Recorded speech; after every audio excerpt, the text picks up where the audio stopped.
The Butler's Bad Day. The superintendent of civic projects was a busy man. He worked every day of the week and had fancy parties at his house every night. However, if there was someone busier than him, it was his butler.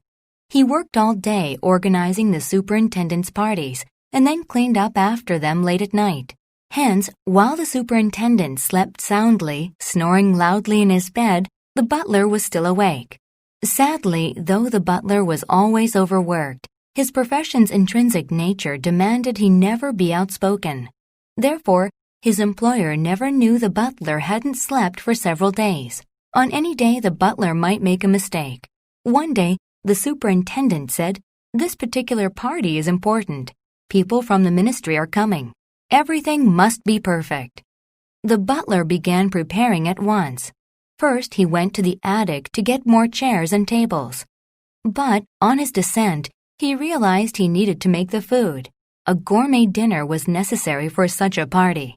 He boiled water in a kettle for soup and chopped some beef into chunks. Just as he was starting the soup, he remembered that he had to sweep the veranda. As he was sweeping the veranda, he realized that he had to clean the sauna. By this time, the first guests had arrived. The veranda was still dirty. There were not enough chairs for the guests to sit on, and the soup tasted too pungent. Some guests were dissatisfied. They started to make a fuss, and the party was filled with a din of complaints.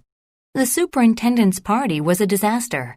He wondered why his butler had made so many mistakes. At last, the butler admitted to being exhausted. His boss felt pity for the butler. He had no idea the butler was so tired.